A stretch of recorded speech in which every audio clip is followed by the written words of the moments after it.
She said she'd be right back. That was it. No argument, no fight. Just a 16-year-old girl stepping out of her front door on a Friday evening in January, telling her twin sister she would return in a few minutes. She never came back.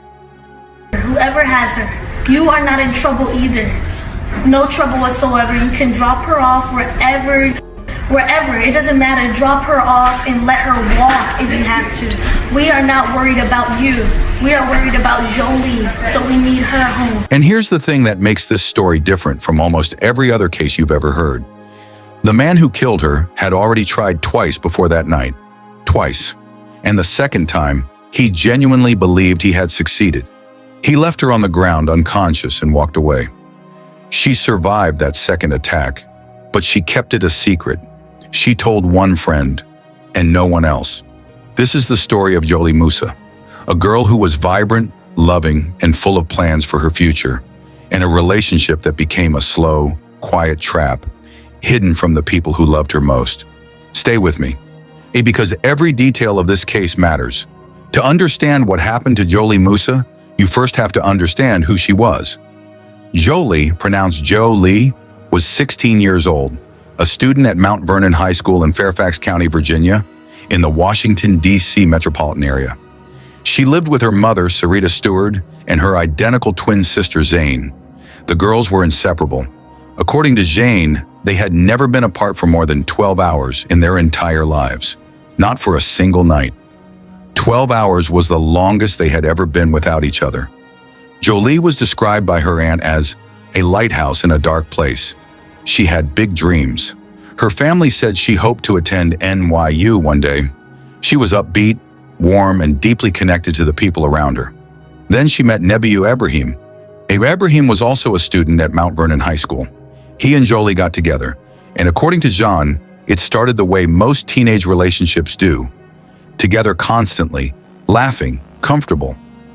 Ibrahim was Jholie's first boyfriend. She fell in love with him. But then things began to change. Jane later described in court that Ibrahim would fly into sudden rages, calling Jholie names, verbally tearing her down. Then just as quickly, he would apologize. He would be tender again. He would tell her he loved her. He would apologize a lot, Jane told the court, but do the same thing again. That cycle, explosion, remorse, reconciliation, explosion again, is not random. Experts in domestic abuse call it the cycle of violence, and it is one of the most effective psychological traps in an abusive relationship. The good moments feel real, the apologies feel genuine, and the person being hurt begins to measure the relationship by those good moments, not the harm.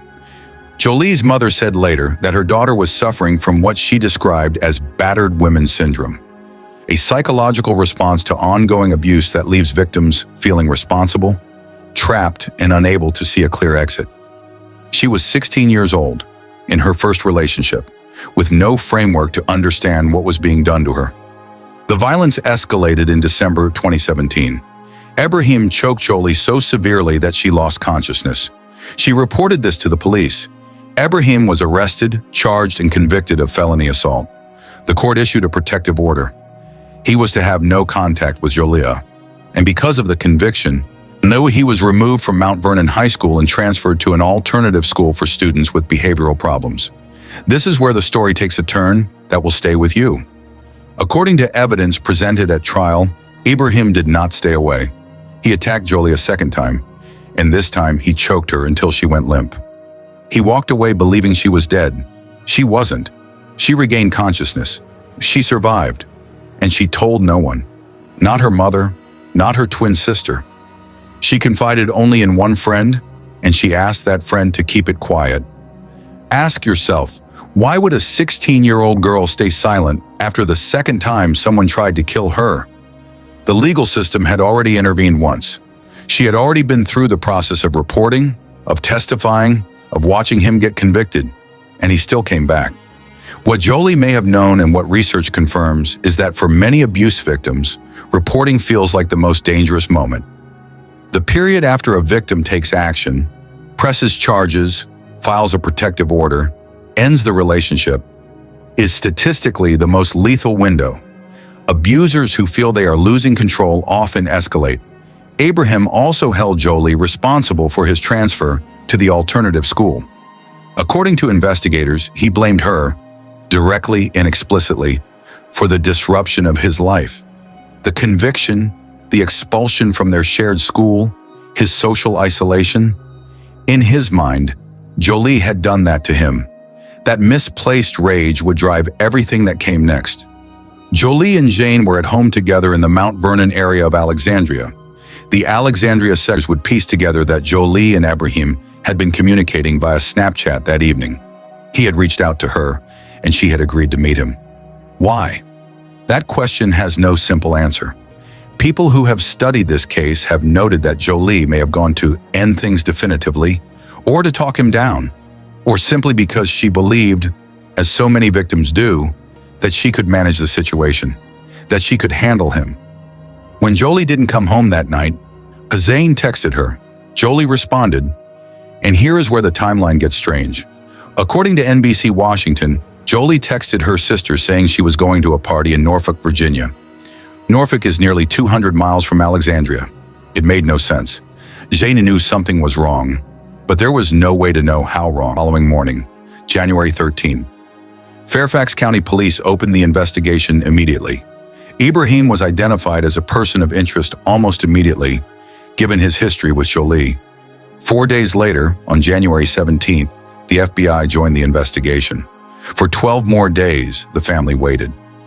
On January 25th, 2018, members of the Fairfax County Police Search and Recovery Team found Jholie Moussa's body in Woodlawn Park, a park in the Mount Vernon area, shown within walking distance of Nebiu Ibrahim's home on Diablo Court. She had been buried in a shallow grave, covered with leaves. The Office of the Chief Medical Examiner determined the cause of death to be asphyxia by smothering and blunt force trauma. She had been there for 13 days. What investigators would later learn, from Ibrahim himself, is that after he strangled her and left her body on a path in the park, he came back. He returned that same night with a chef's knife, dug a shallow grave, and buried her. Then he covered the grave again with leaves. He returned at least one more time after that, according to court documents and police records, to throw more leaves over her body. He went back, more than once, to make sure she stayed hidden. Police arrested Nebiu Ibrahim in August 2018. While he had been serving time on the earlier felony assault conviction against Jholie and was taken into custody the day he was released. Under questioning, Ibrahim eventually confessed. His video-recorded statement was obtained by NBC Washington.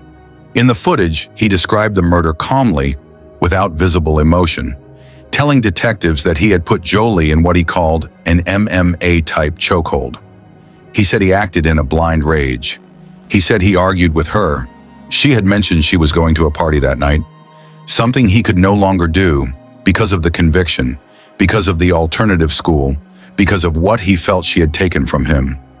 Detective Brian Byerson of the Fairfax County Police testified at Ibrahim's preliminary hearing that as the two walked along a path in Woodlawn Park, Jholie tried to nudge him and stumbled slightly.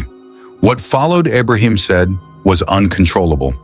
But then investigators found something that changed the entire framing of the case. On the day of the murder, January 12th, 2018, Ibrahim had used his mother's phone to search the internet for a very specific question: how long does it take to choke someone to death? Judge Randy Bellows cited this detail specifically during sentencing. This was not a crime of sudden impulse. Ibrahim had been thinking about it, planning it. He used his mother's phone, not his own, and then he walked to that park. The narrative of the blind rage didn't hold. This was premeditated, and Judge Bellows said exactly that.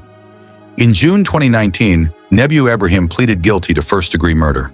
He was 18 years old at the time of sentencing. Now on September 4th, 2019, the Fairfax County Circuit Court held a sentencing hearing that lasted nearly 4 hours. The courtroom was filled with Jholie's family, her mother, Cyrita Stewart, her twin sister, Jane, her aunt, and others who had loved her. Ibrahim stood before the court and offered an apology.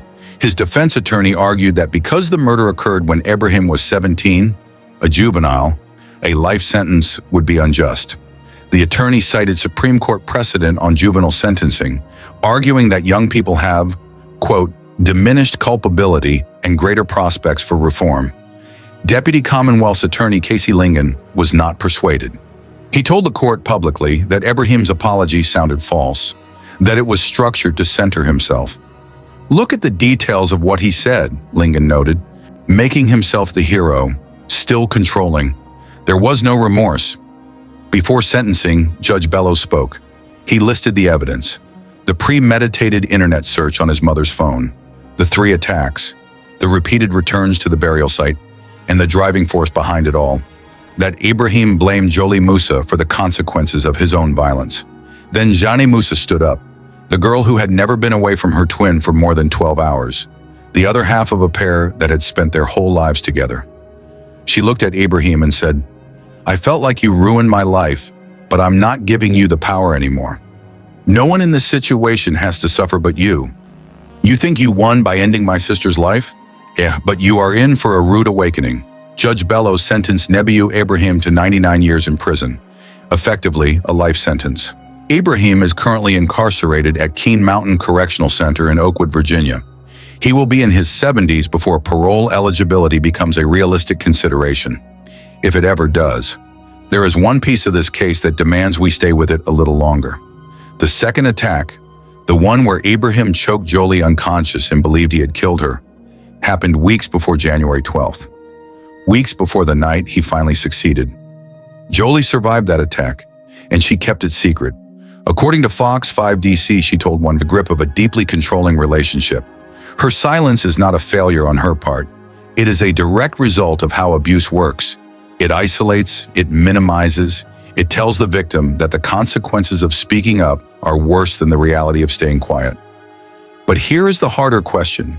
If someone around her had known, truly known what had happened in that second attack, might the outcome have been different? We cannot answer that with certainty. What we can say is that Ibrahim had already survived one criminal charge, one conviction, and one court order. And none of it stopped him. The system had already responded once, and it was not enough. This is not a story about a system that failed to notice. This is a story about a form of danger that is extraordinarily difficult to stop. Intimate partner violence against a young woman who believed each time that she could manage her way through it. But what this case truly reveals goes deeper than any individual failure. It reveals how the early warning signs of lethal intimate partner violence are often visible in hindsight. The escalating control, and the verbal abuse followed by apologies, the first physical attack, the court order that was ignored, the relentless stalking. Research on intimate partner homicide consistently shows that prior strangulation is one of the single greatest predictors of future lethality. A person who has choked a partner to the point of unconsciousness is statistically far more likely to eventually kill that partner than someone who has committed other forms of physical violence. Jholie's case aligns with that data in every way, and yet the legal system, the tools that existed, were not enough to stop it. The protective order was in place. The conviction had happened. The transfer to the alternative school had occurred, and Ibrahim still got to Jholie. Her mother said in court, "Our lives will never be the same." She described the sentencing process as a distraction from grieving, that they had been too focused on the court case to fully feel the loss.